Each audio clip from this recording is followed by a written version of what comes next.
the increases, this is not going to feel like Christmas has come for the public realm.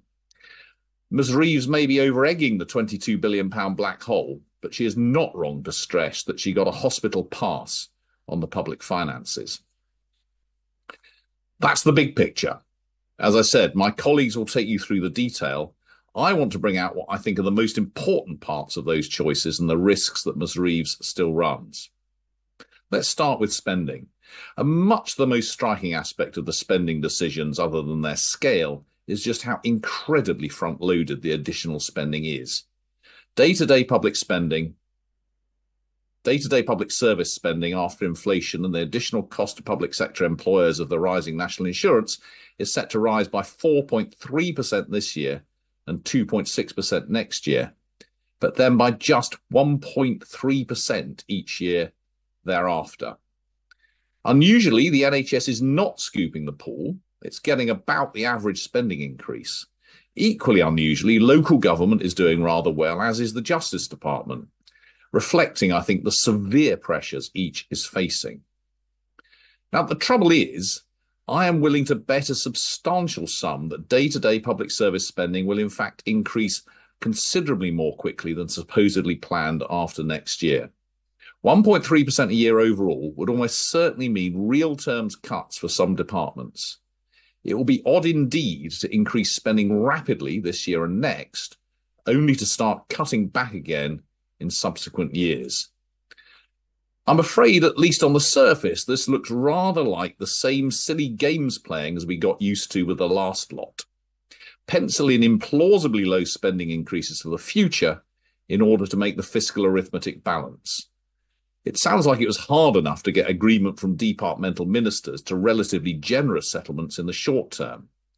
When it comes to settling with departments of the period after 2025-26, keeping within that 1.3% envelope will be extremely challenging, to put it mildly. To give you some sense of overall scale, between 2023-24 and 2029-30, RDEL, that's day-to-day public service spending, is due to grow by 2.1% a year. To put that in some perspective, Rishi Sunak planned, though did not achieve, growth of 3.3% a year when, as Boris Johnson's Chancellor, he set out the 2021 spending review.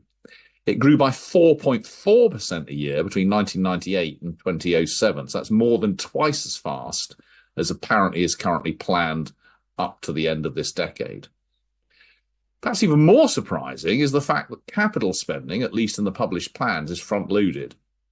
More likely than not, there'll be underspends, with unspent budgets being pushed into later years. It's also worth noting that some areas where one might expect a lot of that additional capital to be spent if growth is really the focus, actually have not done at all well. The Department for Transport's capital budget is being cut this year and next. It's the Department for Energy and Net Security and Net Zero, which is the biggest winner in terms of extra cash. That should help us deliver our climate ambitions, but that's a different thing from increasing the supply side capacity of the economy. It's valuable to produce stuff more cleanly, but it's not the same as investing in growth. Increased capital for health and education, for which there is also quite a lot, is also important and should help improve public services. It's valuable, but again, it's not the same as spending for growth. And it's not so different, actually, to day-to-day spending in terms of its growth impact. But to be clear, the focus on investment and on the long term is absolutely welcome, but there are definitely details to be filled in. On taxes, well, we all now know that employer national insurance contributions are set to rise and to rise a lot. Given the scale of the tax rise required, it's inevitable that one of income tax, VAT, or national insurance would have to increase in order to pay for the higher spending, and so it's transpired. Choosing employer national insurance has some downsides, no doubt. They are, of course, largely incident on wages. Increasing them increases the wedge between employment and self-employment and between employment income and other income. But this is a better choice than trying to get big increases from a range of smaller taxes.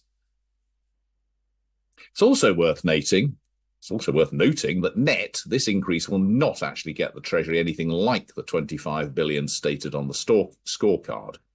As the OBR note, it will result in lower wages, reducing the amount raised from employer NI and reducing employee NI and income tax revenues.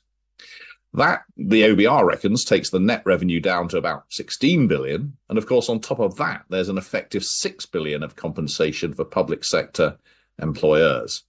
So not quite such the big revenue raiser as it looks at first glance. As for the rest of the tax changes, and there are a lot of them, I'll only say that the lack of any apparent strategy or appetite for reform is deeply disappointing. Unlike the coalition's corporate tax roadmap, the one published yesterday is more of a parking space, an ambition not to take a big journey in any direction. That the Chancellor decided to increase stamp duty, if only on second properties, is most disappointing of all. It again reduces transactions, increases again the bias in favour of own occupation and against renting, and at least part of the consequence will be to reduce the supply of rental housing and so increase rents. It doesn't raise much money either. The failure to increase rates of fuel duties in line with inflation and then pretend it will rise in the future continues the absurd behaviour of Chancellors past. Capital gains tax has been increased, but not, as is so desperately needed, reformed.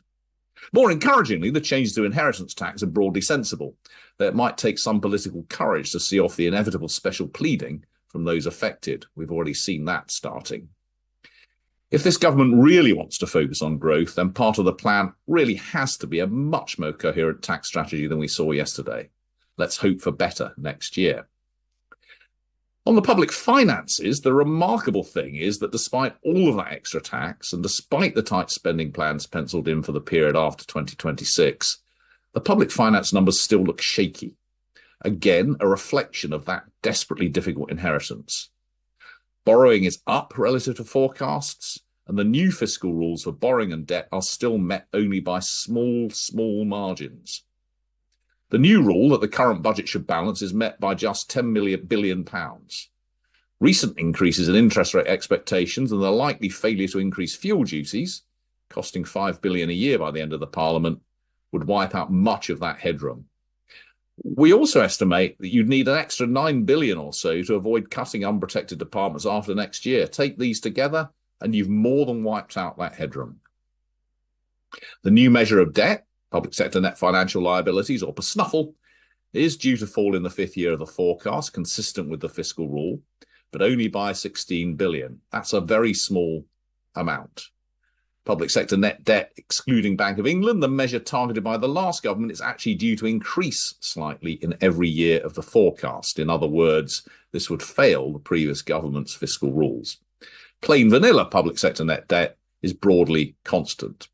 So we certainly don't have debt falling from its very high current levels. And all this despite the fact that taxes are set to increase from 36.4% of national income today to 38.2% by 2029-30. That is an all-time high for the UK. It's a remarkable 5% of national income higher than pre-pandemic. This is the decade of higher taxes. Meanwhile, in 2029-30, spending in 2029-30 will also be 5% of national income above its pre-pandemic level. I mean, these are huge increases. 5% of national income is an historically big change. The state has grown, and it seems unlikely to shrink again anytime soon. This is not specifically a political decision of this government. As we have said time and time again, absent radical surgery to the welfare state, for which there's no apparent political or public appetite on any side of politics, this always looked inevitable, irrespective of which party was in office. We need to get real and honest about this. Another big part of the problem is elevated spending on debt interest. Borrowing is not a free lunch, and debt interest is now due to come in at around 3.5% of national income, or more than £100 billion every year. That's about 1.5% of national income more than it averaged over the 2 decades to 2020. That constrains everything else. The OBR has revised up its view of likely debt interest payments by about £12 billion a year compared with its March forecast, largely actually because of the higher borrowing, higher inflation and higher interest rates, it says, result from the decisions taken in this budget. The consequences of all that is we need to run substantial primary surpluses to avoid debt running away. That means the government needs to take more from us in tax and other revenues than it gives back in everything other than debt interest payments. That's not a happy place to be. It's not a place we have been for a very long time, but the government has no choice about that. That's part of the genuinely difficult inheritance that Rachel Reeves has had, and the last government must take a lot of the responsibility for that. Its spending plans for this year and for the future completely lacked credibility. To cut £20 billion from employee national insurance last year in the face of known fiscal pressures was not responsible, nor for that matter was this government's support for that measure. Ms. Reeves has responded by increasing taxes, increasing spending, and increasing borrowing, taking the former, that's taxes, to record levels. Changing the fiscal rules to allow more investment is probably sensible, and the extra investment should boost long-term growth if it's well spent. It's good to see such a focus on the long run. But set against an ambition to achieve the fastest economic growth in the G7 over this Parliament, there was little in the budget itself. Delivery may come later through planning reform, reform to trade and competition, an enhanced industrial strategy, tax reform in the next budget. All that remains to be seen. What we didn't see in this budget was something that's going to make a big difference to growth over this Parliament. Worryingly for the government, and indeed for all of us, the OBR has reduced its forecast of household income growth and expects that income growth over this Parliament to be lower than over any other Parliament in modern times, except over the last Parliament. Not a recipe for a happy public come the next election. There will be more to come from this Chancellor. There is almost no wiggle room against the two new fiscal targets. Even after changing the definition of debt, Ms. Reeves has almost as little headroom against her debt target as Jeremy Hunt had against his.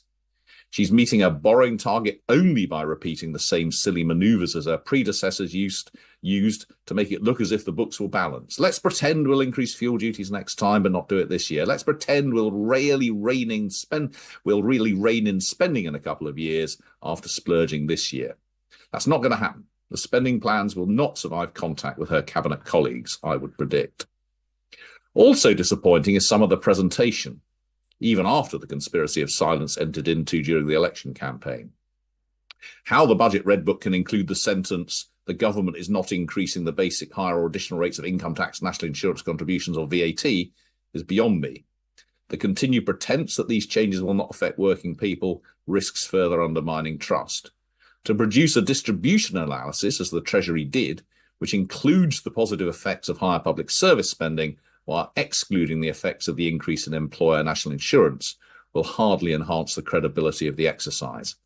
And that's on top of the fuel duty and future spending fictions mentioned above. Ms. Reeves may also want to reflect on the damage done by having allowed various rumours to circulate for so long. If there was never any intention to change the income tax treatment of pensions, then my goodness, she should have said so, rather than allow so many to cash in lump sums early. If she is done with capital gains tax, she should say so. If she has plans, then better to be explicit about them than to allow another year's worth of speculation. The budget absolutely did signal a change of policy direction. But if the government is really wanting change, then it's not just the levels of tax and spending and investment it needs to look at, it's how it prepares a coherent strategy, how it presents what it's doing, and how it builds confidence through transparent communication. That's all I'm going to say by way of introduction.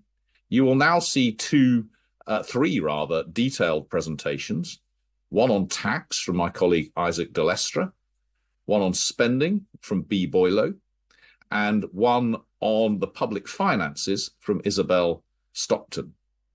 There is, I hope you have seen, a Slido link for putting any questions. My colleagues should speak for around 40 minutes, 45 minutes between them. That should leave at least half an hour for questions at the end. As ever, do vote up those questions which you are most keen on. They will be the ones that I see first and am most likely to ask. You won't see me again until after my colleagues have finished their presentations, at which point I will pop up and chair the Q&A.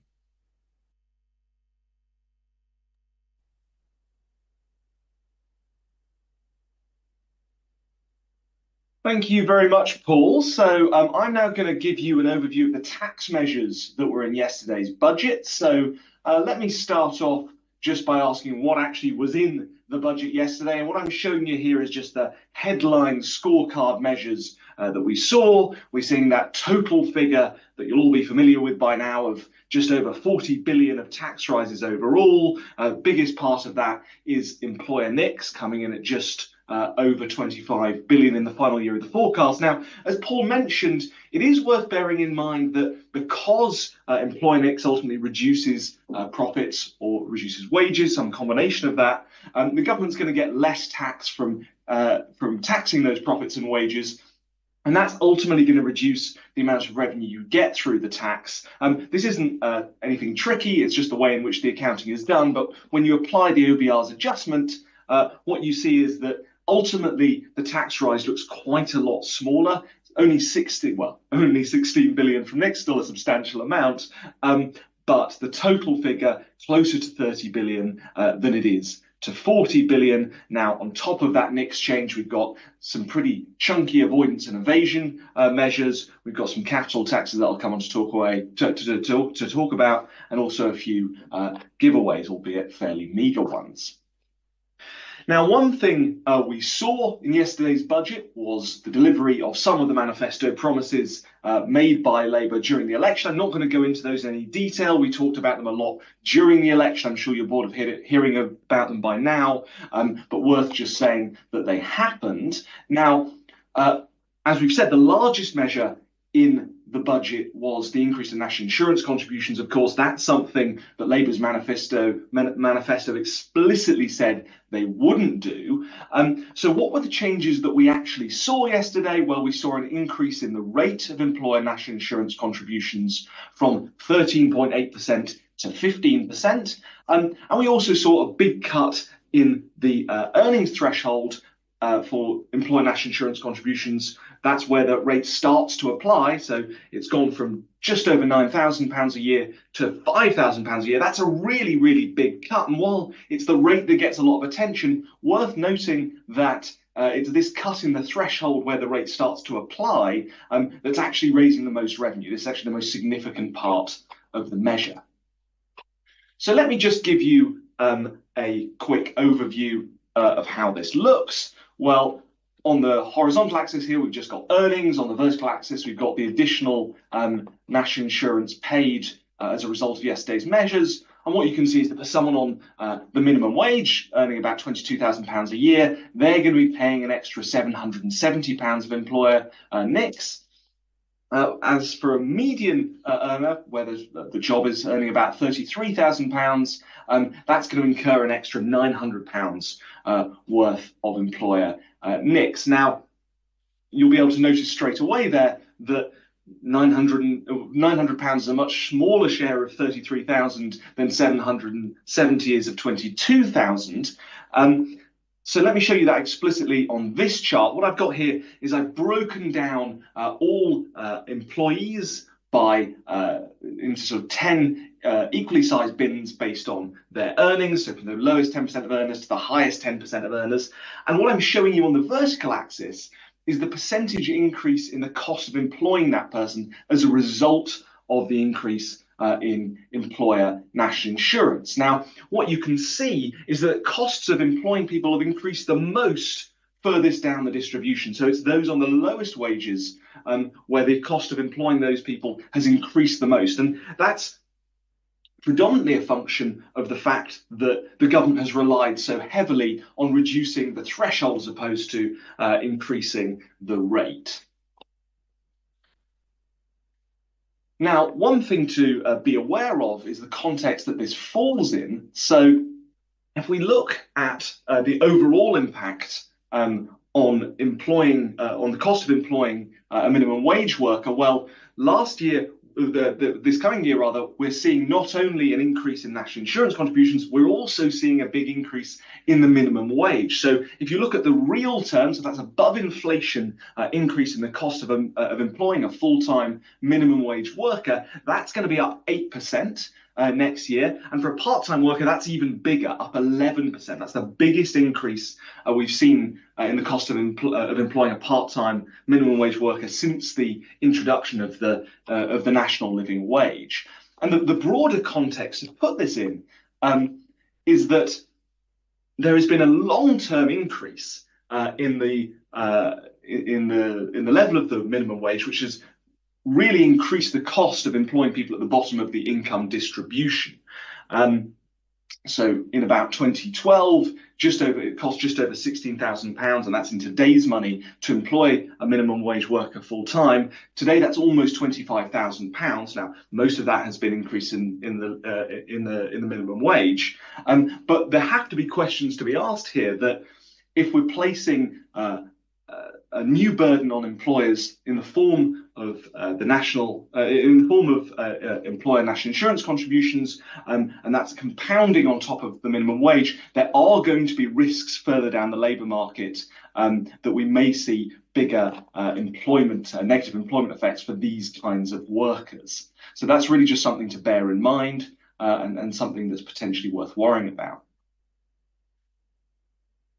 Now, the third part of the national insurance measures, which we saw yesterday, was an increase to the employment allowance. This is basically an amount that employers are allowed to knock off from their national insurance, their total national insurance bill. That's gone up from £5,000 to just over £10,000. So that's actually a giveaway, although worth noting it's relatively small beer compared to the other two measures. So if we take all that together, what we can say is that it's going to be small employers that are going to be paying, that are going to be seeing the smallest increase or the least increase as a result of this measure. And that's because they're going to be protected by this employment allowance. If your total employer national insurance bill would have been less than £10,000, then you won't pay anything at all as a result of the employment allowance. Instead, the employers who are going to be paying the most are going to be those who have a large staff, so larger employers, and particularly larger employers who employ a lot of workers on lower wages, because as we've seen, it's those lower wage workers that are seeing the biggest proportional increase in the cost of employment as a result of the measures introduced yesterday. Now, employer national insurance contributions are a tax on businesses, but ultimately what we care about when it comes to tax is the people who bear the cost, and there will be people ultimately who bear the cost of this tax. It'll either be the owners of the firms through lower profits, consumers through higher prices, or workers through lower wages. And we can have a look here at the assumptions that the OBR makes as to what the long-run impact will be of this tax increase. They think 61% goes through to wages, 15% goes through to higher prices, and 24% goes through to lower profits. Although worth noting that in the shorter term, we might imagine that a little more of the burden will fall on profits and prices than on wages, just because it may be hard for employers to adjust in the short run by reducing wages. Now, how do we think people may respond to this tax? Well, overall, you would certainly expect it to reduce total work, whether through fewer workers being employed or through existing workers working fewer hours. You'd also expect it to lead to a shift towards self-employment. There is already a tax penalty on employment in the UK. This is just making that worse. So, for example, you may see firms looking to contract out more work to self-employed contractors as opposed to looking to employ individuals. You're increasing that incentive by increasing the gap between the tax treatment of the employed and the self-employed. Also worth noting that we're increasing the incentive for employers to remunerate their employees through higher pension contributions instead of salary, because pension contributions are exempt from NICs. Now, there was a lot of speculation before this budget that we might see an increase in the tax on employer pension contributions relative to salary payments. What we've actually gotten is the reverse of that, an increase of tax on wages and no increase of tax, and an increase on an incentive to provide pension contributions. Now, what I'm going to show you in this chart is just the overall distributional impact of the national insurance measure, although note this doesn't have the change to the employment allowance included. Now, just for illustrative purposes here, we're assuming that the tax falls fully on the worker whose job is being taxed. And what you can see is that this is broadly a progressive measure, although not at the top, although it will be less progressive than many other changes to personal taxation that the Chancellor could have chosen. Now, insofar as we think that this tax may end up falling partially on profits, well, if that were the case, it would end up looking a little more progressive than this. If it fell more on prices, it would end up looking a little less progressive, but broadly the shape would still be fairly similar.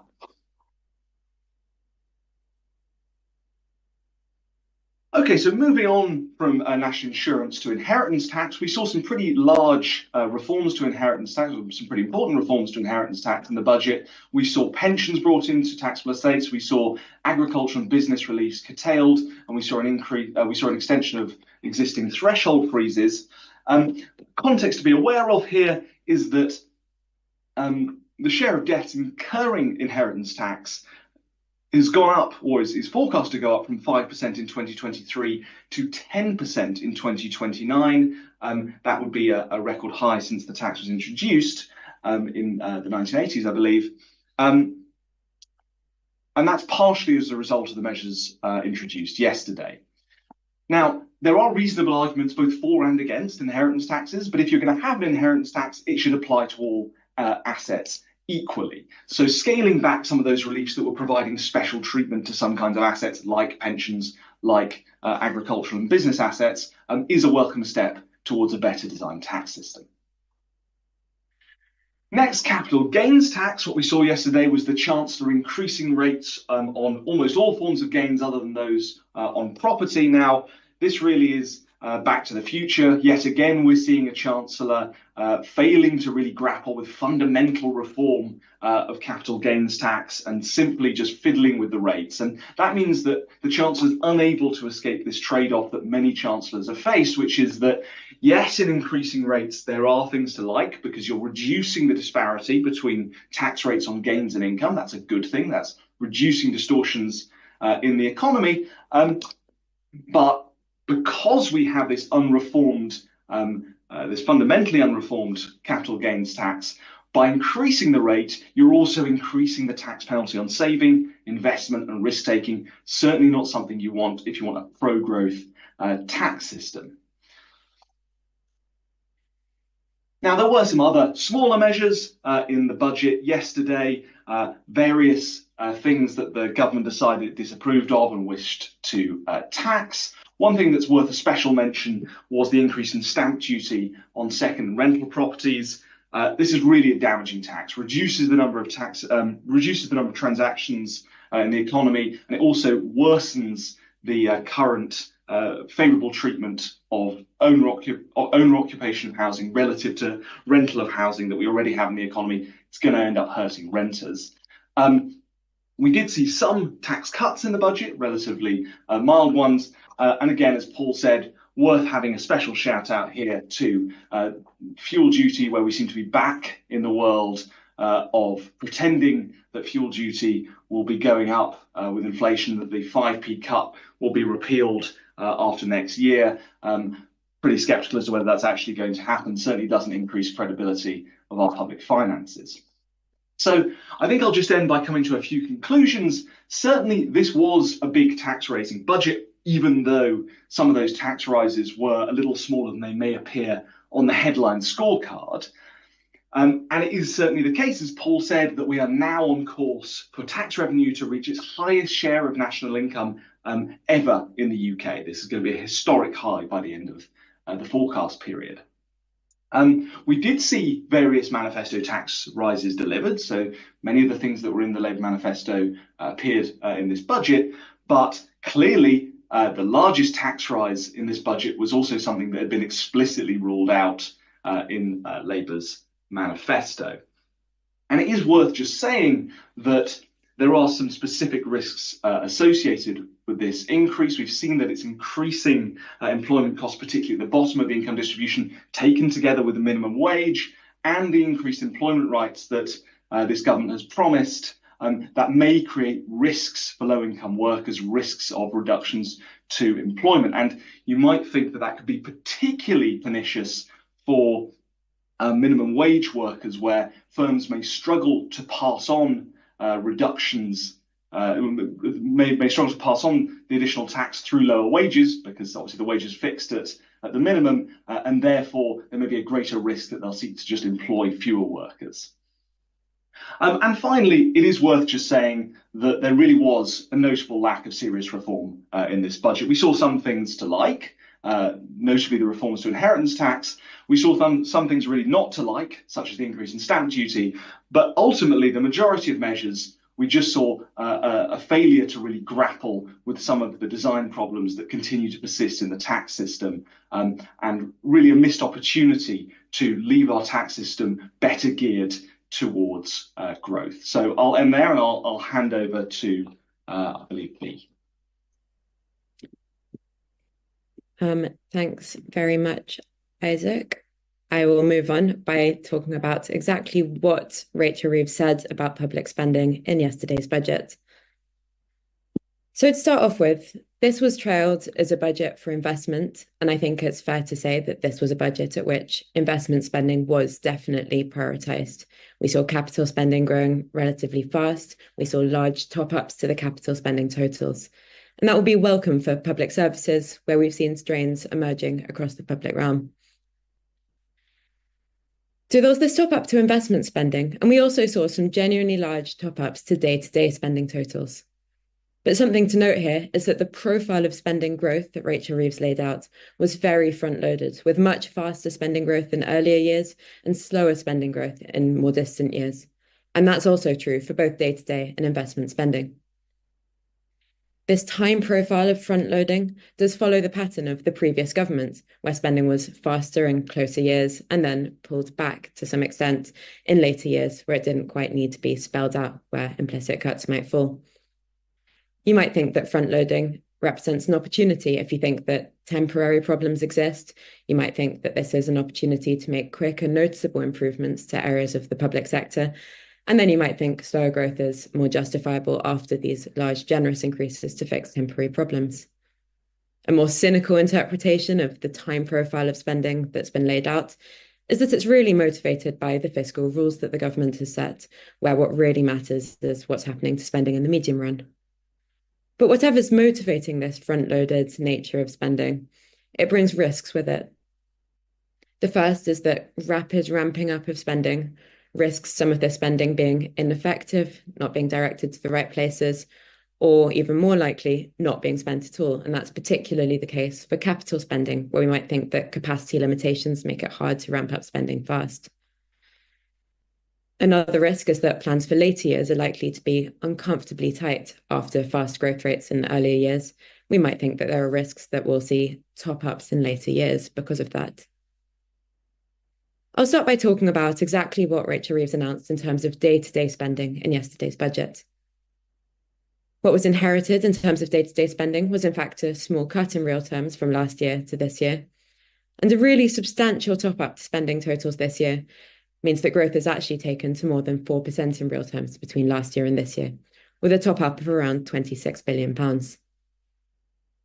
The top-up this year was really talked about with a lot of reference to a £22 billion estimated overspend in day-to-day spending, which was the subject of much discussion back in July when Rachel Reeves laid this out. In the same document, she laid out a range of immediate savings that departments could make, implying at most a £16 billion top-up on net to meet these estimated range of pressures that departments faced in July. But yesterday's top-up to day-to-day spending this year was much larger than the £16 billion on net that might have been needed from that. So £26 billion top-up to day-to-day spending. Lots of this was linked to what was the kinds of pressures that were laid out in the July audit. So we saw big increases for health, for defence, for the Home Office.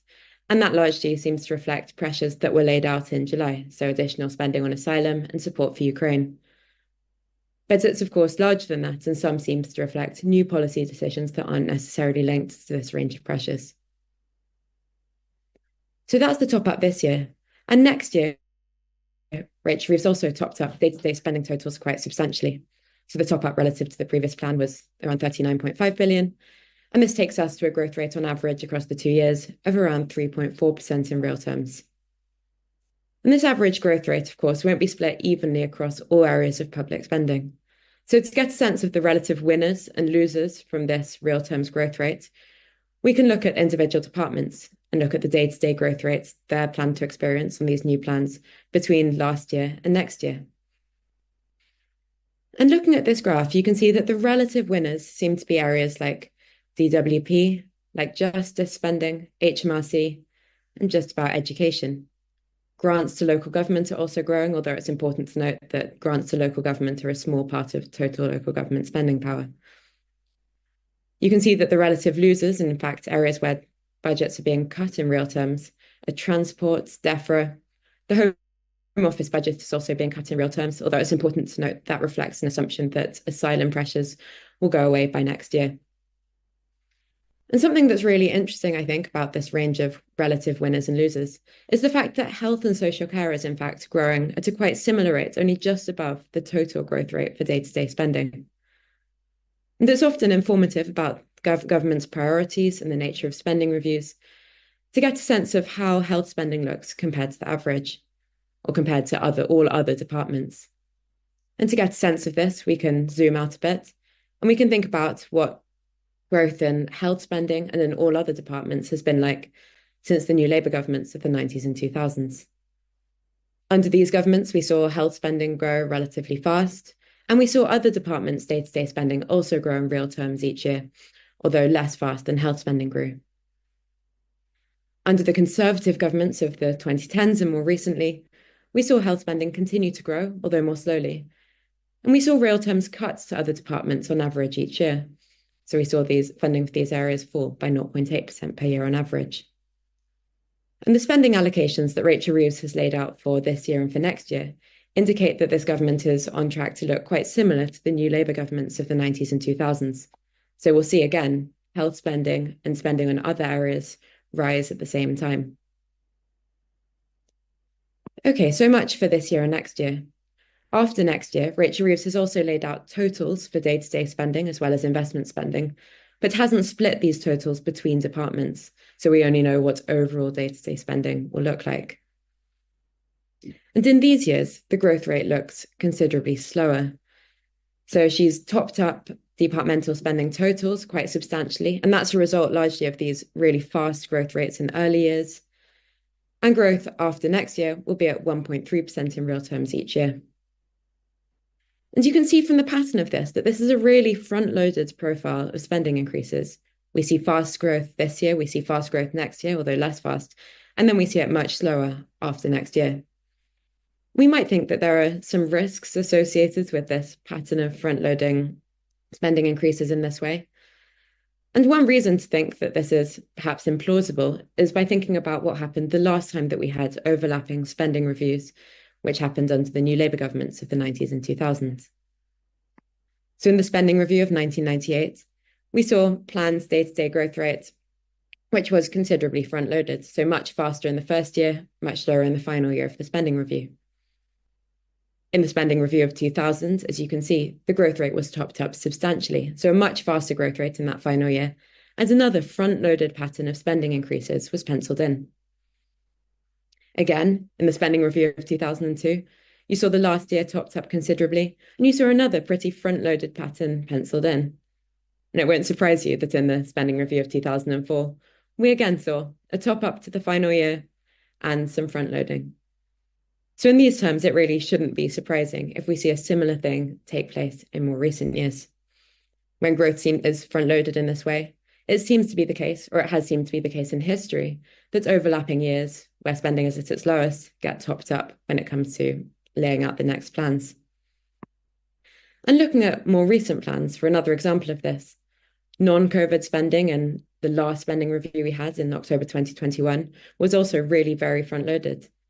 And as we've just discussed, we saw a considerable top up to that 24-25 spending growth. And you can see that it perhaps wouldn't be surprising if we saw the same sort of pattern take place in these later years of tight growth. The context might be quite different, but there's another reason it wouldn't be altogether surprising. It wouldn't be surprising if we saw these spending totals get topped up. And that's because after next year, as I've said, the actual amount that will be spent on each department hasn't yet been allocated. That will take place in next year's spending review. We just have the totals. And to illustrate what a growth rate of around 1.3% in real terms might perhaps mean for other areas of spending, we can do a couple of kind of illustrative scenarios to see what it might mean. To start off with, I'll show you the same graph that I showed earlier, where we split out health spending and all other departments. And let's say that health spending grows at the same rate as it's been set to grow this year and next year. So we continue growth at 3.4% in real terms each year. That would in fact mean that other areas were cut by around 0.1% each year, so basically flat in real terms. But within that, of course, some areas are likely to be relatively protected, and some areas are likely to face steeper cuts. Of course, as you can see, this will be from a higher baseline. We see the level of spending by the end still higher than what it started out as. So you might think that perhaps these cuts are easier to make. But you might also think that it's perhaps implausible that these departments will receive fast growth this year and next, and then suddenly be in a state where they're able to make steeper cuts after that. If we take the 1.3% real growth rate and we split out a few more departments, which we can assume might be relatively protected, if we grow the NHS by 3.6% in real terms, actually slightly slower than what it's been given this year and next year, we fund childcare entitlements, defence and overseas aid with GDP. It in fact looks like unprotected areas will be seeing cuts after next year of around 1.4% in real terms. This is one rough illustrative scenario, but makes the point that it seems perhaps implausible that we'll get these generous settlements this year and next year, and then suddenly start to cut unprotected departments in real terms. To avoid making these cuts in 28-29 would require a top-up of around £9 billion. And that seems perhaps relatively small compared to the kinds of sums that we've been talking about so far. But in terms of the headroom that this government has against its fiscal rules, as Isabel will provide more detail on in the next presentation, this actually looks like it could take up a really quite large share of this headroom. Okay, so in terms of day-to-day spending, we've seen generous growth this year and next, followed by relatively slower growth in the years thereafter with a really front-loaded profile. So now let's talk about what's happened to capital spending. The plans that Rachel Reeves inherited had cuts in real terms to capital spending after this year as a result of the cash terms freeze that Jeremy Hunt penciled in for years after this.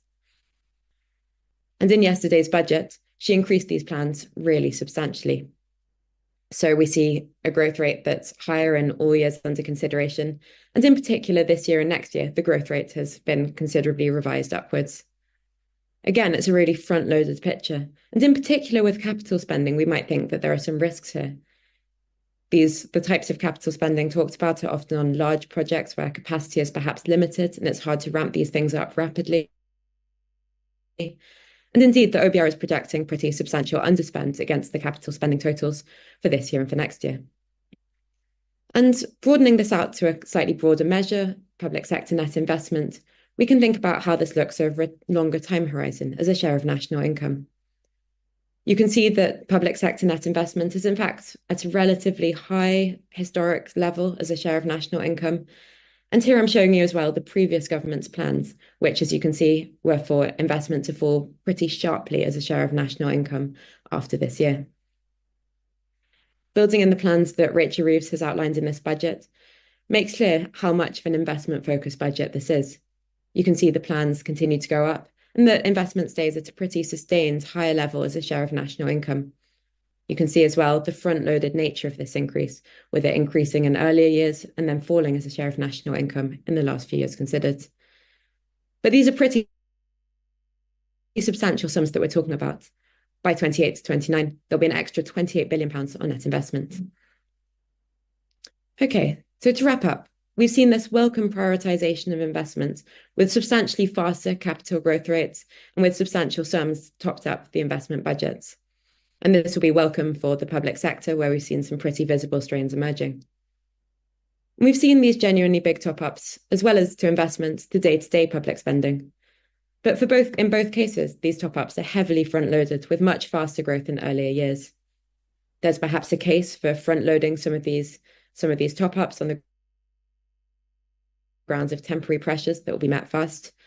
But Rachel Reeves isn't the first Chancellor to pencil in slower growth in later years and an unspecified future squeeze of spending before totals have to be set out.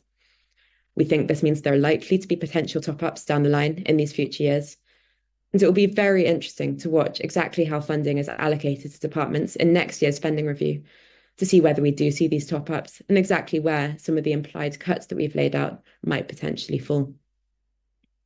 And with that, I'll pass on to Isabel, who'll take us through outlook for the public finances.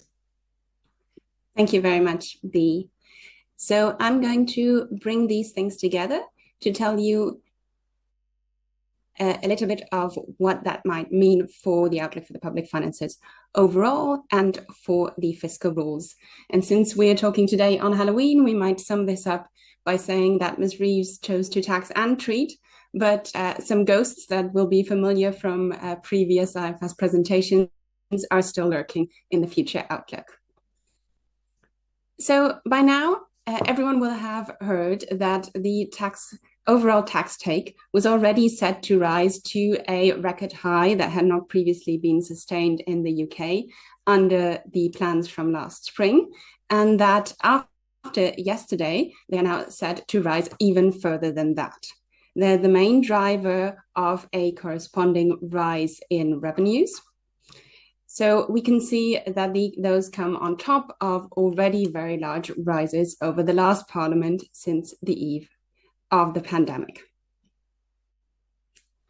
On the other side of the government's ledger, we can look at total government spending, a measure of the size of the state, and we can see that this is set to remain elevated compared to either the eve of the pandemic or the eve of the global financial crisis.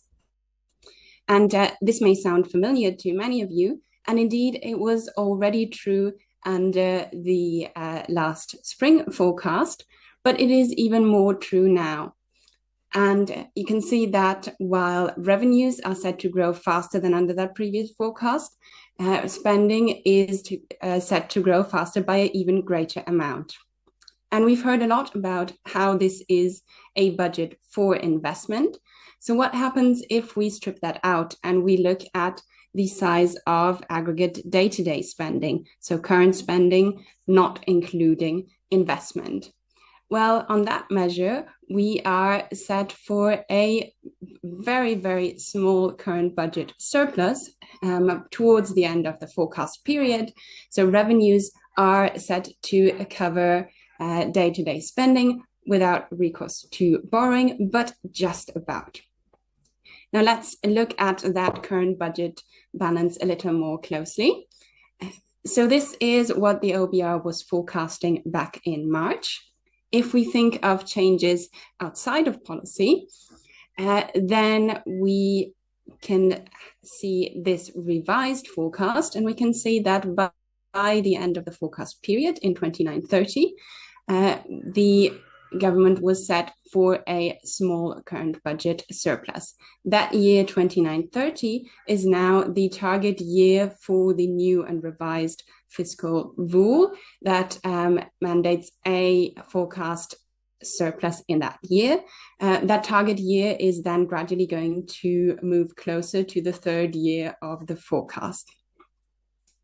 Now, we've heard that this was a budget not short of policy announcements. So when we put those in, especially those very large top-ups to spending plans that were, as we've just heard, very front-loaded, then we see a big deterioration in the current budget balance in the short term, but something not so different in the medium term. So if we look at that target year, 29-30, then Ms. Reeves is set for a small surplus of some £10 billion.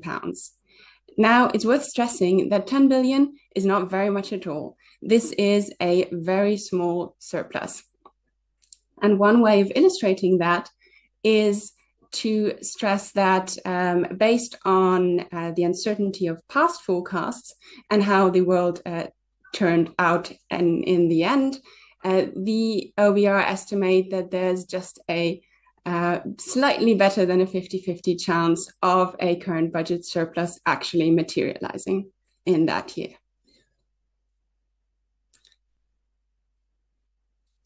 Now, that change to the current budget fiscal rule has much to commend it. We have recommended a similar rule at many instances in the past. And the move to moving the target year forward from the 5th year of the forecast period to the 3rd year is also a sensible one. It's a more balanced approach that means that we balance the desire to have some flexibility to look through temporary disturbances in the economy while still providing a stronger commitment and aligning more closely with the spending review period.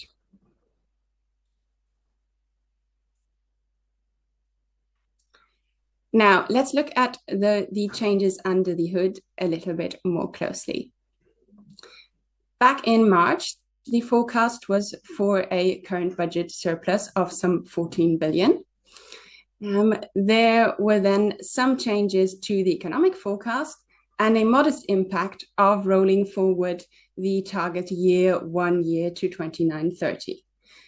Now, regular listeners may remember that when we previously did these exercises for the debt rule that was binding at past fiscal events, this was often quite a big deal. Rollover might change the headroom by quite a lot. This is less likely to be the case for a rule targeting the current budget, and that is one of the things we like about it. This rule is much less volatile and therefore provides a more stable guide to the public finances. Now, after that, we have some very significant policy measures. And we can see that even in that late year of the forecast period, those increase spending by more than what tax rises bring in revenue. We also have some indirect effects of policy, which go in different directions for different policies, but on net worsen the current budget balance. That leaves us with a 10 billion forecast current budget surplus on yesterday's forecast. Now, the difference between the current budget and overall borrowing, as we've said before, is made up by investment. So Ms. Reeves inherited some investment plans from her predecessors and decided to top those up very substantially. That leaves the forecast overall borrowing at just over 70 billion pounds. That is equivalent to 2.1% of GDP. That is substantial for year 5 of the forecast. So if we look at all historical official forecasts, then that puts this one in about the top 6th of forecast borrowing 5 years out. Now, one reason the public finance outlook is so difficult that we've discussed a lot previously is debt interest spending. So debt interest spending as a share of GDP is now forecast to be again higher than under the previous forecast. And this is a familiar picture. Indeed, we've now seen successive upward revisions to the amount we're expecting to spend on debt interest, forecast after forecast. Particularly interesting for this particular forecast is that there is about a 10 billion increase to forecast debt interest spending in 2028-29 that is attributed specifically to policy. And about half of that is the mechanical effect of additional borrowing on debt interest spending. If you borrow more, you have more debt, you're going to spend more on debt interest. And the other half comes from indirect effects that operate via higher inflation and higher interest rates. Now, there's also substantial uncertainty around the debt interest forecast. So in the period between the OBR closing their forecast and the day before Ms. Reeves stood up to give this budget, we've seen a rise in market expectations for interest rates. And that rise alone might be enough to add some 3 billion to borrowing towards the end of the forecast period again. Now, it's worth stressing that this could also go the other way. We could get lucky and interest rates could come down more than under this forecast. It's a source of uncertainty and of risk that we shouldn't forget about. But what does it mean to have debt interest, as far as we can tell, on these elevated levels, well elevated on what we had become used to in the first 2 decades of the century? Well, one way to illustrate that is to look at the primary surplus we need to run. The primary surplus is borrowing for things other than debt interest.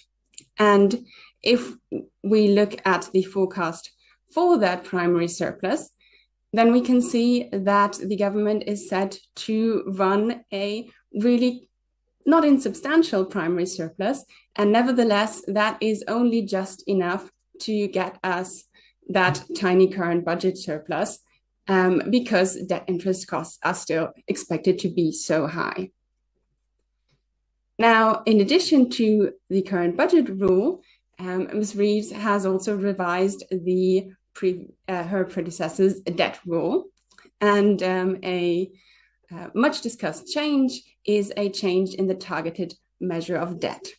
So the previous rule targeted public sector net debt, excluding the contribution of the Bank of England's balance sheet. That is now set to be higher in every year than under the March forecast. But it's worth stressing that the particular measure, the particular metric targeted by that fiscal rule, the change between years 4 and 5, actually looks not so wildly different. It still looks about stable. But this is old news. We now have a new fiscal rule targeting public sector net financial liabilities, or PSNUFL as we like to call it.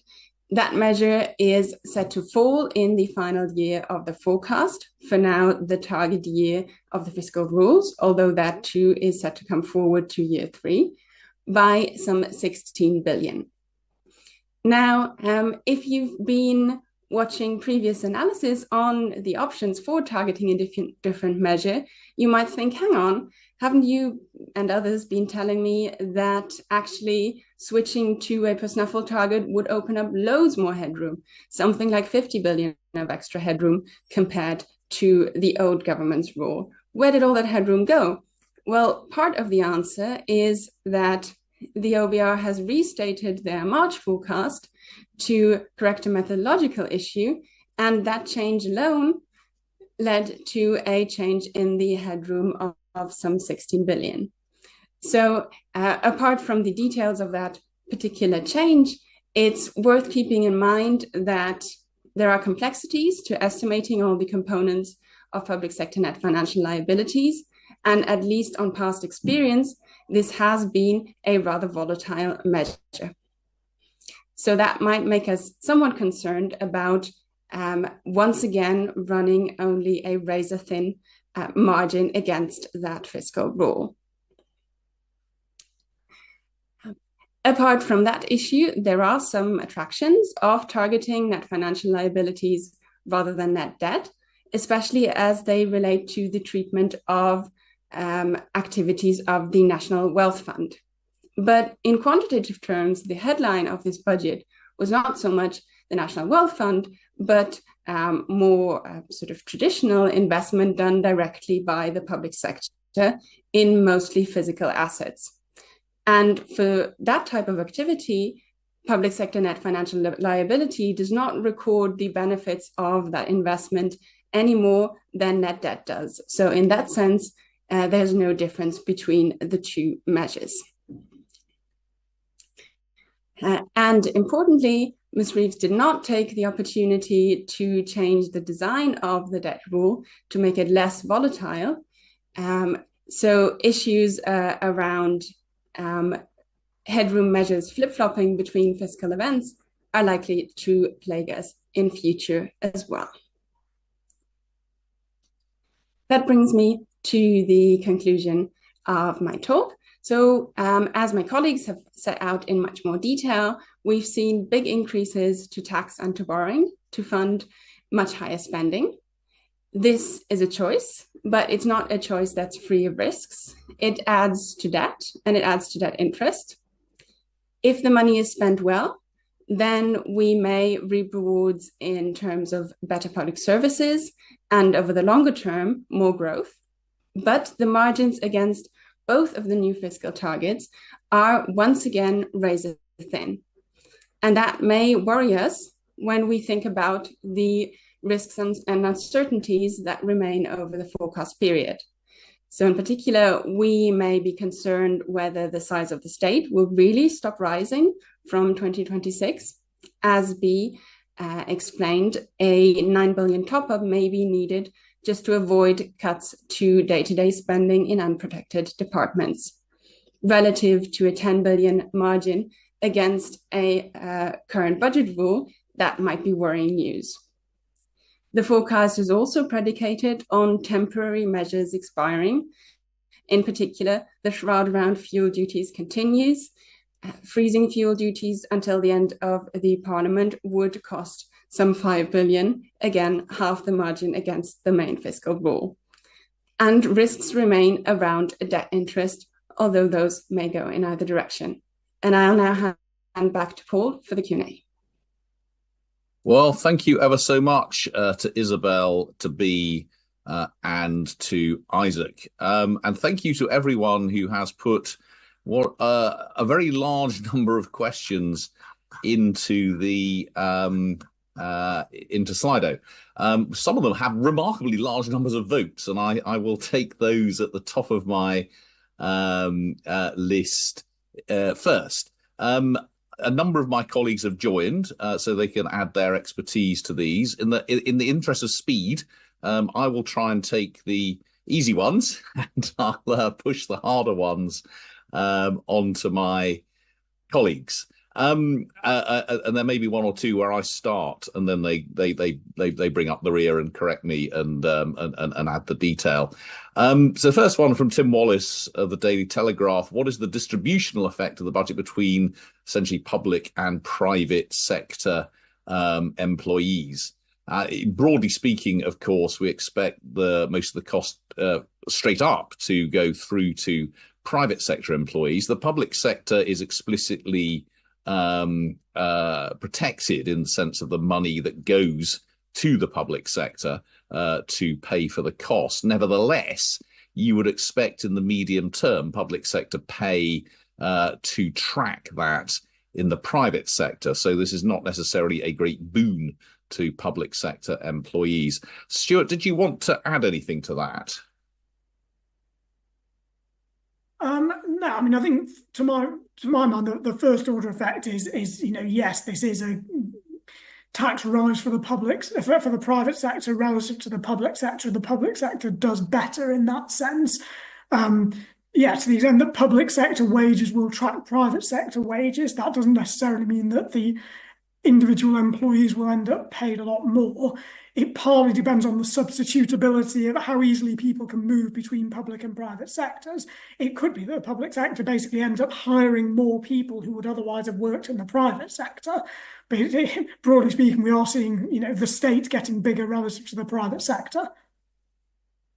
Absolutely. I think it's also worth saying that, of course, for individual bits of the public sector, hiring an employee will now become more expensive relative to spending that money in other ways. So just as in the private sector, the trade-off between using a person and using some other way of spending that money will move against employing the extra person. The next one down, I'll start off with just ones at the top, and then I'll be a little bit more selective. Is this an anti-green budget with bus fares up, rail fares up, fuel duty not going up, and so on? I think the answer is some and some. I mean, broadly speaking, no, not anti-green, because there is quite a chunk, as as B said, of additional investment to the energy and net zero department, specifically aimed at meeting climate change targets, but of course, once again, failing to increase petrol duty in line with inflation. In other words, cutting real terms duty on driving petrol and diesel cars, something which has happened every year for the last 15 years, is hardly designed to help us move away from those vehicles. No hint either, on the other hand, of a replacement tax on electric vehicles. So the long-term costs of losing all of that revenue is going to be very, very big indeed. Unless, just very quickly, do any of my colleagues want to come in on was this anti-green, or shall I move on? I'll move on. Love the next one from Gavin Bailey. Did they bottle it by not attempting the hard work of reforming tax overall? Well, they certainly haven't done much in the way of tax reform in this budget. At one level, I'm not that surprised, and perhaps we should give them another chance. There's been a lot of speculation or suggestions that they waited too long for this budget, but it's really not very long if you are going to engage in serious reform. If you were going to really do serious reform of the details of capital gains tax, for example, you might have needed a little bit longer. On the other hand, they could quite easily have indicated a direction of travel on, as it says here, stamp duty, council tax, and many other taxes, and we really didn't see any of that. As I have said, I'm deeply disappointed by what's happening with stamp duty, increasing it on second properties. Now, we might not worry very much about people rich enough to buy a second property or who are becoming a landlord, but that's not a reason to increase taxes on them, to reduce transactions in the housing market, to increase the incentive for owner occupation, to in the long run increase private rent. So that was deeply disappointing. Helen, do you want to have a little bit of a rant about tax reform? Hello, how kind of you. I mean, I guess I need to echo that and to say, I think I am feeling pretty grumpy about the kind of like the missed opportunity, partly just because there's so much to be fixed. If you can't get started now, when can you get started? I think there is something to be said for, come out of the doors, you've got a new government, you've got a majority, get going so that you've got some time for some of the effects of that to start feeding through and for you to start seeing the benefits of tax reform. If you wait until the end of the parliament to start doing this stuff, you just aren't going to see the benefits. I think a bigger picture, we've said at every presentation I've ever given that you should do tax reform, but the more you're pushing up taxes to these historically high levels, the even more important I think it is to try to do things that mean that those taxes are less damaging for growth, rather than just saying, yeah, they're damaging, we'll make them a bit more damaging. So yeah, I would have loved to see more tax reform. Unsurprising. I think, look, to be fair, this is only whatever it is, 3 or 4 months into the new government. Let's give them one more budget. I think if you're going to do serious tax reform, you probably need to do it early in a parliament. Next budget will still be relatively early, and they will have had time to catch their breath and think about it. So I think it'd be fair to say that this is not a spectacular start, and not much evidence at the moment. But I think it is reasonable to withhold judgment. But I think this time next year, I think that judgment will become much more clear.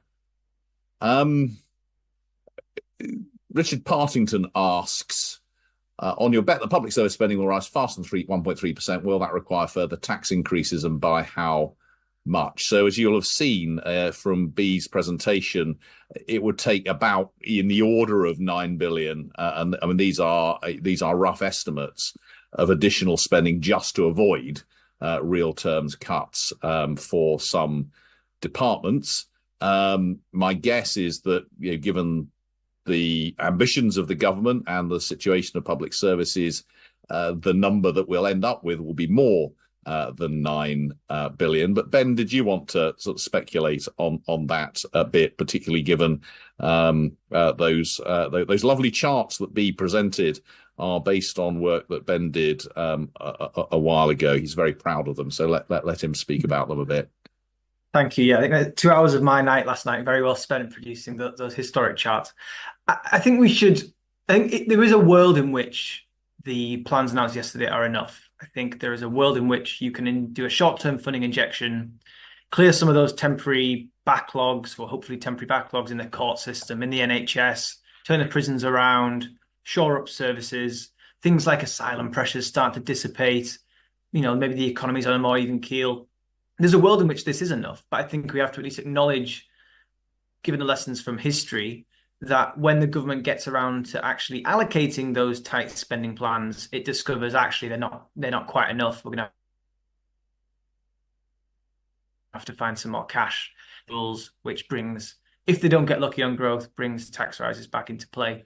I think one final thing I'd say, which actually relates to one of the other questions, maybe I can do two in one. Depends on the NHS. It depends on the NHS and how quickly and effectively it can turn this funding injection into improved performance. A lot will depend on the productivity performance of the NHS. There are some tentative signs that we should be optimistic there. It looks like some of the pandemic hit looks to be unwinding. NHS activity levels are up really quite a lot. That's part of the reason why the NHS is getting more cash, is to compensate them for that. And so if the NHS turns around and can survive on lower funding increases going forwards, because it's magically improving its productivity with this injection of cash and capital, maybe. But I think history would suggest don't bet too much on that. Yeah, that was quite upbeat of you, Ben. I mean, you can't be betting much on the NHS not needing more money. Well, it's going to need more money, but the question is, if the NHS can live on 2.5%-3% per year rather than 4% per year, that opens up a lot more money for other things. And if spending big upfront on capital for the NHS leads to a substantial productivity improvement, it's conceivable at least that these plans might not be quite so tight for those unprotected areas. And as I say, if the upfront injection clears a lot of those temporary pressures out the way, wipes the slate clean, maybe. I mean, I think it's unlikely, but there's at least a case there that could be made. I think more likely is that faced with the having to impose some cuts on struggling areas like local government or courts or whatever, we see spending top-ups. I still think that's most likely, but I'm trying to give the government at least some benefit of the doubt. Excellent. There's several questions here actually asking in slightly different ways the same thing, which is, given that we've said that the 25 billion in the scorecard from national insurance, the net effect of that won't actually raise that much. Will the Chancellor, is there an additional black hole there? Will the Chancellor need to come back to raise more money and so on? The answer to that is no. The overall forecast for the public finances take account of the fact that the net impact of this will be a lot smaller than the amount in the scorecard. So that is, as far as we're concerned, properly accounted for in the public finance numbers. Unless any of my colleagues want to jump in and say that I've got that wrong, we should probably move on to some other questions. Again, there are several on will we need to top up settlements. I think Ben and B have pretty much answered that. I think the high probability is that that those settlements will be topped up. Those charts that B showed, I think, illustrate that really extremely clearly. There's I think there's a question from Faisal Islam asking, is this a new chapter in fiscal fiction writing, given what those numbers are, just 1.3% going forward? And I have to say, probably more sort of I don't know what's light fiction rather than science fiction or something. But as I think we've made clear, the balance of probabilities must be that spending rises by more than 1.3% in the years after next year. There's some questions here also, David or Ben might be able to answer this. Broadly speaking, about what does all this mean? I mean, I'm summarising horribly, but what does all this mean for local government? Let me put it that way. David, do you want to come in on that? Yes. Okay, great. So looking at the announcements for local government, next year, local government would get around a 3 to 3.5% increase in its overall funding. That's combined with quite a substantial further increase in grant funding from central government. Then business rates up in line with inflation. And it seems the assumption is council tax will still go up by about 5% next year. So that means an increase in what's called core spending power of around 3 to 3.5%. And on top of that, there's some new streams of funding coming through. So, for example, there's what's called extended producer responsibility. So things to do with packaging that producers now are responsible for helping the costs of waste and so on. You add that in, it's around a 4.5 to 5% real terms increase in funding potentially next year. That comes on the top of, actually quite substantial increases over the last few years. And you might say, well, if there's been substantial increase over the last few years, why are so many councils struggling? And that, I think, kind of really gets to the heart of the issue about what this might mean going forwards. Over the last few years, even though there's been big increases in council funding, their demands and costs have been going up by even more. And that means looking ahead, whether this, between 3 and 5% funding increase will actually feel like it stabilizes the system will depend on whether those demand and cost pressures start to slow down. If they don't, even that substantial increase might just be needed to sort of stand still, and some of those councils most struggling potentially could be pushed towards the edge even with these big increases.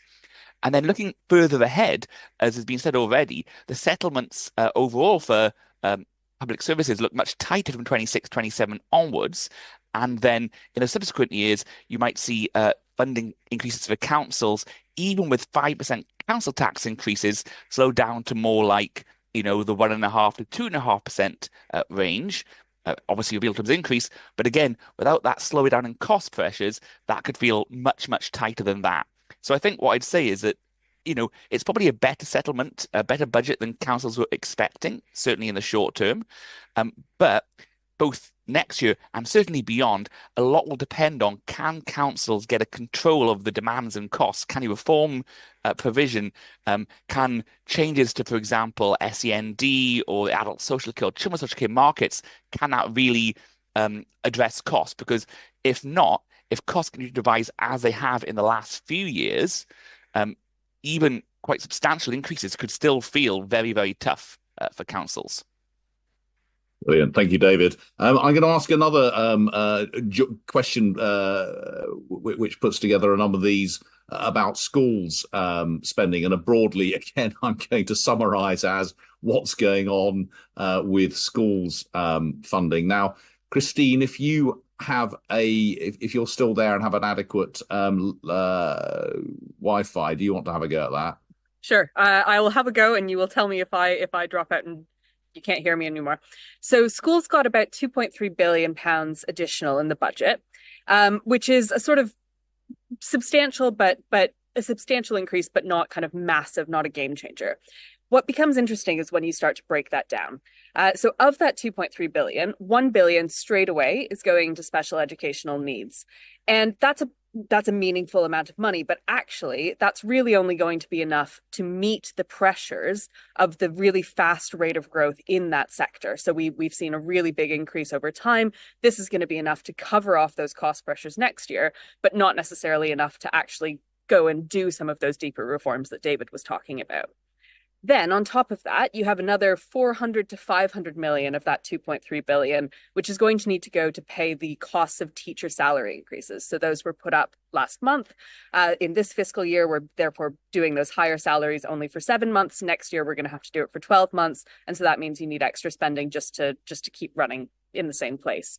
So that leaves about 800 to 900 million of that 2.3 billion for what you might think of as other wider pressures or other priorities. That's about a 2% increase in sort of core schools budget. So there's money there. There is money coming in, but that's really along the same lines as what schools have seen for the last 4 or 5 years. So this is really a kind of putting money in largely to keep still. There's going to be some opportunity to meet pressures from things like high needs, but this isn't going to be a transformational budget. Thank you, and I think that's that answer really reflects quite a few of the answers we might give on some of the spending increases, which is, to repeat what I said in my opening remarks, the government has inherited some really serious pressures. A lot of this significant extra money is really going into sticking plaster would be unfair, but to make sure that they're meeting the existing pressures rather than enough money to substantially improve what's there. I mean, it is a lot of money going in to deal with existing problems rather than do a whole lot of new and much better and shinier stuff, particularly given the pressures on social care, special educational needs, and all of those things which absolutely need to be done, but which are very expensive and which were certainly not funded previously. Carl, I'm going to, there's two questions here, which I'm going to ask you to take both of them. They're not necessarily related. One is about health and disability benefits. Is there anything government can or should be doing to get a grip on the fact they're continuing to increase? And the second relates to the inheritance tax changes to the to pension pots, and is this a double tax raid which is going a bit too far? Yeah, thank you, Paul. I mean, on the health and disability related benefits, what's been happening is since the summer of 2021, essentially the number of children, number of working age people, and the number of pensioners applying for those benefits has been running at a really elevated rate. And they've been getting onto those benefits with a similar chance as pre that period. So the numbers qualifying for those benefits or receiving those benefits just been going up and up and up.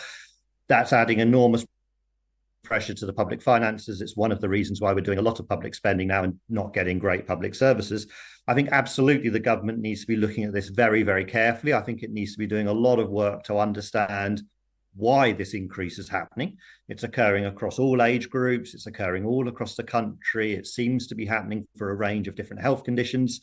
I think working out exactly why it's happening, working out exactly what state support these individuals are getting, not just through the benefit system, but also through the health system, and then trying to figure out what's the best way to support those households, to help them, try and help them improve their health, manage their health conditions, where possible, get them back into work, because clearly that if you can do that well, it can be a win for those households and also a win for the public finances. So I think there's lots to do in that space. And I think any government at the moment would be looking at those numbers and thinking about, are we supporting these households in the best way? Are we using taxpayer money appropriately?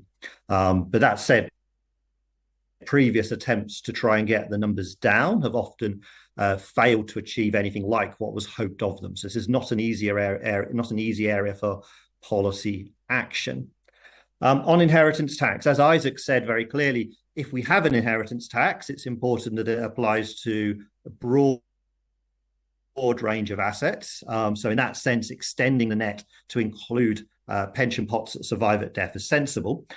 I do think that it's important to remember, however, that if you inherit, say, some money that's in an ISA, when you get that money, you don't have to pay income tax on it. If you inherit money that's in a pension, when you draw that money out of the pension, you are going to have to pay income tax. So in some sense, £100,000 in an ISA is more valuable to you than £100,000 in a pension.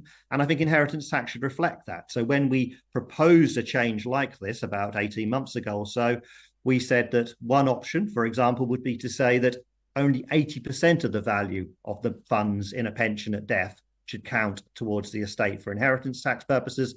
That would be roughly reflecting the idea that perhaps the person receiving it typically might end up paying 20% tax on those withdrawals. That was one way we thought that the government could approach it.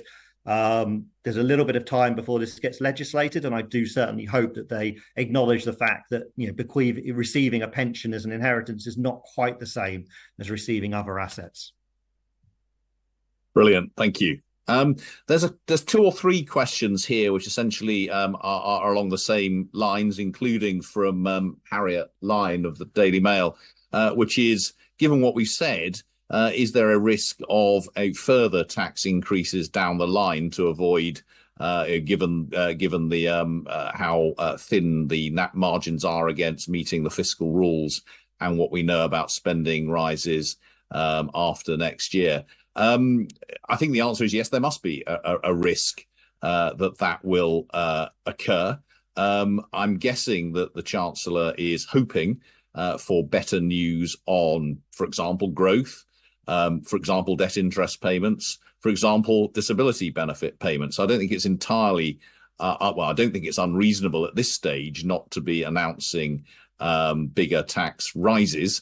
But if everything stays the same in terms of the forecast, and the only thing that moves is the spending, as we have made clear, as B has said, as Ben has said, as I have said, it seems more likely than not that spending will grow relative to what's in here. So if nothing else changes in the forecast, and particularly if we continue not to increase petrol duties, I think other taxes will likely have to rise. I really should restate what I said in my opening remarks, that this is a decade of tax rises and spending rises. The last parliament was, I think, the biggest tax rises of any parliament, certainly since the war. This parliament, this budget is another significant one. Avoiding that would require a radical change to the way in which we run and what we offer from our welfare state, and that doesn't, as I've said, appear at the moment to be on the political agenda. What else do any of my colleagues, are there any particular, let me throw it to you, are there any particular questions here which any of you is desperate to jump in and give your 2 penneth on? Got one strictly factual question I can answer about whether public sector employers are being compensated for national insurance, to which the answer is yes. It hasn't been allocated down to departments yet, but there is 5 billion or so built into plans to make public sector employers whole again on that. Going forwards, they'll still be on the margin incentives. It'll change the marginal cost of hiring an extra person, but that is very much in there. I suppose one open question is, if you're a social care provider and you're a private sector organization, I think there's a line somewhere that suggests they might get compensated, but they're not going to be compensated for increases in the minimum wage, for example. So there could still be big cost pressures in the system, but the short version to answer that question is just yes. Great. There's another factual question here, which I'm going to go to Tom Waters for. Treasury says the increase in national living wage is worth £1,400 to a full-time worker. How much does that mean in terms of disposable income for a worker, particularly if they are paying income tax, national insurance, and universal credit? So if you're paying tax and you're on UC, the effective tax rate you face is something in the order of 70%. So you'd be gaining something more like £400, £500, something like that, and that's not accounting for that's all just in nominal terms. Obviously, inflation's going up as well, so the real terms rise for someone in that situation would be certainly not zero, but definitely more modest. I think it's a very good exemplification of why increases in the national living wage are very much not the same as doing things to help the very poorest people, because the people benefiting from the lowest for the national living wage, who are on the lowest household incomes, will actually get a smaller benefit from it than people benefiting from the national living wage who have higher household incomes, perhaps because they're living with parents or a partner who is earning more than that. And of course, if you're not in work at all, you don't benefit. That's not to diss in any sense the national living wage. It's just to be very clear, it is a different thing to policies which are aimed at helping those on the very lowest household incomes. We are already over time, so I think it is probably sensible to draw a line right now. If there are people on the call who are very keen to get a particular question